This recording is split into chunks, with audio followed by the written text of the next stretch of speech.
នុញ្ញាតគ្រប់ជម្រាបសួរពុកម៉ែបងប្អូនចាដែលតែងតែនិយមតាមដានទស្សនាเพจក៏ដូចជា channel របស់នាងខ្ញុំចាថ្ងៃនេះធ្វើការ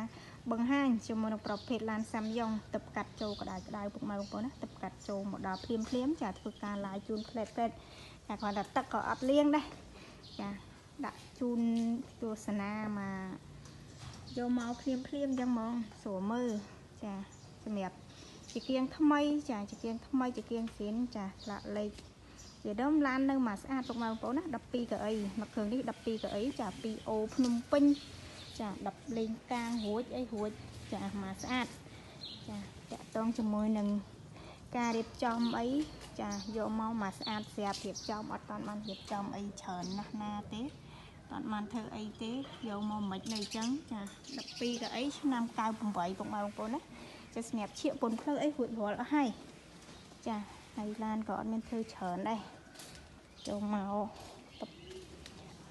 ពុកម៉ែបងប្អូនដែលចាប់អារម្មណ៍ចាអាចអញ្ជើញមកមើលដល់ខ្ញុំតបបានចាសម្រាប់ទីតាំងគឺនៅរាជធានីភ្នំពេញពុកម៉ែបងប្អូនណា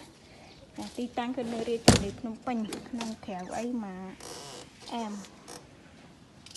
ឡានស្អាតពុកម៉ែបងប្អូនចាចឹងចង់ដងស្អាតទៅពុកម៉ែបងប្អូនជើញមកមើលផ្ទាល់ចាម៉ាស៊ីនត្រជាក់អែមម៉ាស៊ីនត្រជាក់ងាយពុកម៉ែបងប្អូនណា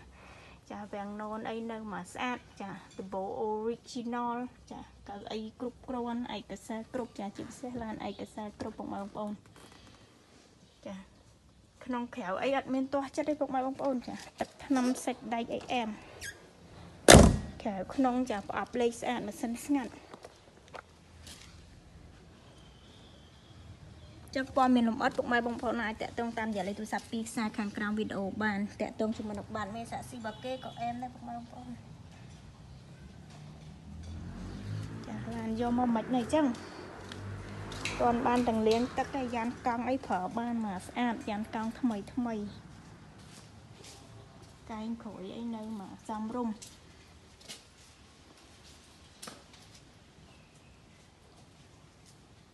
ចឹងព័ត៌មានលម្អិតអាចតាក់ទងតាមរយៈលេខទូរស័ព្ទពីខ្សែខាងក្រោមវីដេអូនេះបានចាអរគុណច្រើនសម្រាប់ការតាមដានទស្សនាវីដេអូតាំងពីដើមរហូតដល់ចប់កុំភ្លេចជួយធ្វើការ like page ក៏ដូចជា subscribe channel ម្នាក់មួយដើម្បីទទួលបានព័ត៌មានថ្មីបន្ថែមទៀតបាយ